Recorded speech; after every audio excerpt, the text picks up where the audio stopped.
Assalamualaikum warahmatullahi wabarakatuh. Perkenalkan, nama saya Irma Diana. Perkenalkan, nama saya Siti Nujaimah. Perkenalkan, nama saya Siti Nur Ajimah. Kami dari kelompok 1, kelas 12 OTKP 1, bagian ganjil. Untuk memenuhi tugas mata pelajaran otomatisasi dan tata kelola kepegawaian, Kami akan mewawancarai seorang narasumber bernama Bapak Ali. Beliau merupakan pensiunan dari Bank Mandiri. Berikut adalah proses wawancara kami. jangan lupa Like, komen, dan subscribe. Dadah! Baik, Assalamualaikum warahmatullahi wabarakatuh. Waalaikumsalam warahmatullahi wabarakatuh. Perkenalkan, kami dari SMK Amalia 2 Ciawi Bogor mohon izin untuk mengajukan beberapa pertanyaan terkait pensiun kepada Bapak. Sebelumnya, apakah Bapak berkenan untuk memperkenalkan diri? Ya, silakan ya. Assalamualaikum warahmatullahi wabarakatuh. Waalaikumsalam warahmatullahi wabarakatuh. Alhamdulillah ya, anak-anakku dari SMK Amalia telah bersilaturahmi ke tempat Bapak ini. Perkenalkan, nama saya adalah Ali Nurdin. Ya. Dari tahun 2005 saya tinggal di daerah Cibeduk ini. Baik, untuk pertanyaan yang pertama, Bapak pensiunan dari perusahaan mana dan menempati posisi jabatan apa? Pensiunan dari Bank Mandiri ya, yang berkantor pusat di Jalan Gatot Subroto di Jakarta. Kalau soal posisi ya, saya tidak mempunyai posisi sebenarnya ya, tapi hanya pegawai saja gitu. Itu pegawai di accounting group ya. Untuk pertanyaan yang kedua, berapa lama Bapak bekerja di perusahaan tersebut? Sebenarnya memang sungguh sudah lama ya, hampir 30 tahunan saya bekerja di sana, dan pernah juga sih memang diajak ke cabang-cabang untuk memeriksa cabang-cabang yang ada di Indonesia ini ya. Untuk pertanyaan yang ketiga, berapa usia Bapak ketika pensiun? Pada saat itu sebenarnya kan ada merger pada tahun 99. Itu beberapa bank dijadikan satu oleh pemerintah yang sekarang dinamakan Bank Mandiri.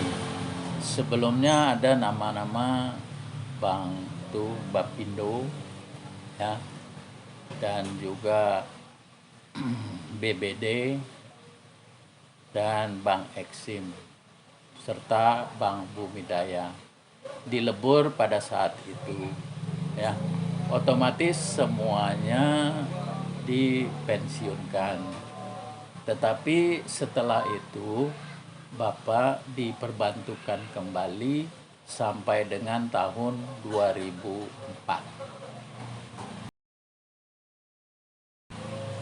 Baik, untuk pertanyaan selanjutnya, perbedaan apa yang Bapak rasakan sebelum dan sesudah pensiun?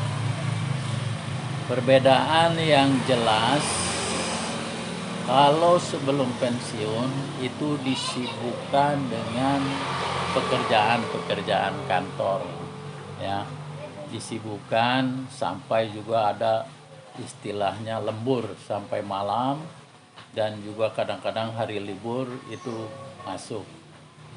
Kemudian setelah pensiun, nah kegiatannya beda lagi.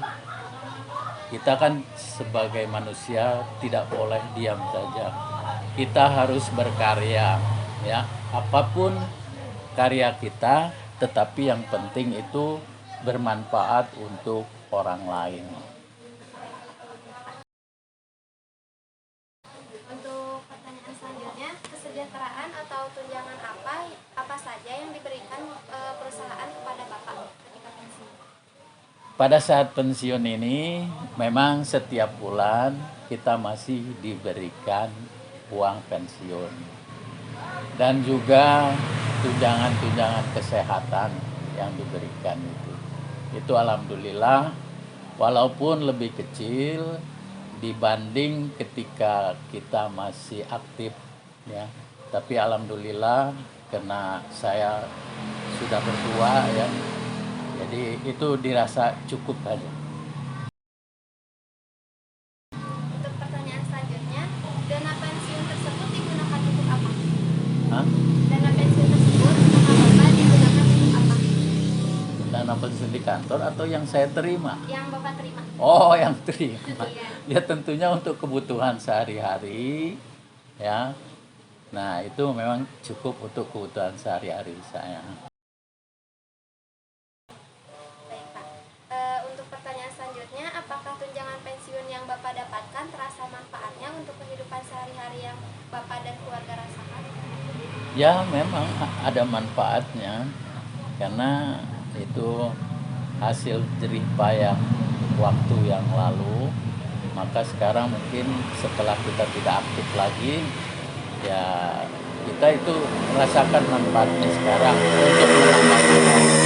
Walaupun sebenarnya kan itu lebih kecil dari masa aktif, tetapi kita juga mencoba cari jalan lain. Jadi kita tidak mengandalkan uang pensiun itu aja. Baik, Pak. Untuk pertanyaan selanjutnya, menurut Bapak, apakah tunjangan hari tua harus disiapkan sejak dini? Ya, itu perlu ya. Kita hidup ini harus memikirkan juga masa depan. Baik dalam soal kehidupan maupun di dalam soal ibadah. Itu harus kita menuju masa depan. Ya. Jadi harus kita persiapkan sejak awal. Jadi kita harus mempunyai program ya. Mempunyai program yang jelas untuk masa depan kita. Bukan saja untuk diri sendiri, juga mungkin nanti untuk anak-anak dan cucu-cucu. Baik, Pak. Untuk pertanyaan selanjutnya, kegiatan apa yang Bapak lakukan ketika sudah pensiun? Nah, ketika saya pensiun 2004, memang tidak ada yang dapat saya kerjakan. Pada waktu itu saya tinggal di daerah Bekasi, di Galaksi, Taman Galaksi.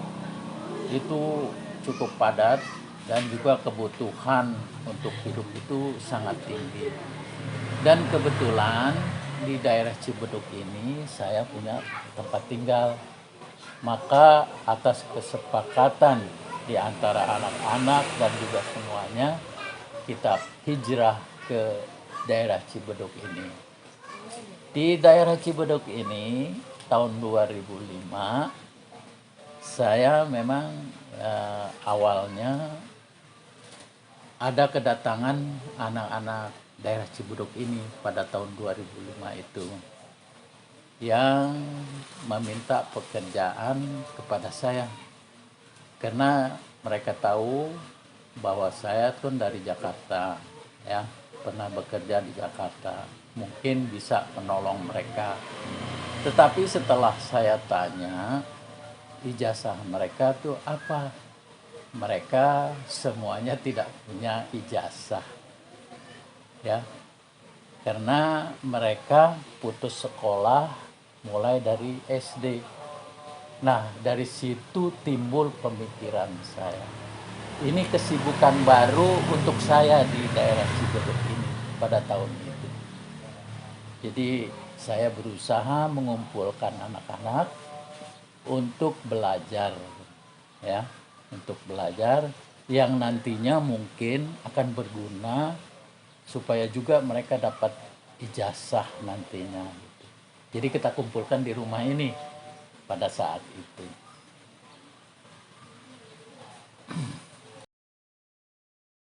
Baik, Pak. Untuk pertanyaan terakhir, apa harapan Bapak untuk kedepannya terkait kegiatan yang Bapak jalani sekarang setelah pensiun? Nah, karena saya dari awal tadi sudah terjun ya, ingin berbagi manfaat kepada orang lain, terutama di dalam bidang pendidikan. Karena awalnya itu tadi pas saya datang banyak anak-anak yang putus sekolah di sini ya. Akhirnya saya kumpulkan di dalam rumah ini beberapa yang memang ingin belajar gitu. Waktu itu memang kesulitan saya pada saat itu, di sini belum ada yang lulusan SMA untuk membantu saya ya, memberikan bimbingan kepada anak-anak itu, anak-anak yang putus sekolah. Walaupun saya sediakan rumah ya, di bawah, di atas gitu. Waktu itu kelas sana belum jadi ya, belum ada. Nah, karena memang bertambah banyak waktu itu yang belajar, maka saya buatkan kelas. Dulu di bekas kolam ikan di sana, saya buatkan kelas. Jadi separuh yang belajar di dalam rumah ini kita pindahkan ke sana. Itu tadi kita kesulitan pada saat itu mencari yang membantu untuk membimbing gitu. Pada saat itu cuma ada 2 yang lulusan SMA ya, daerah bawah sini, kemudian ada yang di atas. Dan makanya saya alhamdulillah bisa dibantu oleh beliau itu ya, pernah dibantu. Nah, harapan saya semoga warga desa Cibuk ini bukan saja belajar mengaji, tetapi juga belajar ilmu-ilmu umum, karena hal itu sangat diperlukan ya. Jadi kita harus memadukan antara ilmu dunia dan juga ilmu akhirat ya, untuk kehidupan kita di masa nanti. Baik Pak, terima kasih. Semoga harapan Bapak dapat terkabul dan apa yang sudah Bapak raih hari ini Ya. bisa terus dipertahankan ya. Ya, amin. Terima kasih sebelumnya. Wassalamualaikum warahmatullahi wabarakatuh. Waalaikumsalam warahmatullahi wabarakatuh. Sekian dari kelompok kami. Wassalamualaikum warahmatullahi wabarakatuh.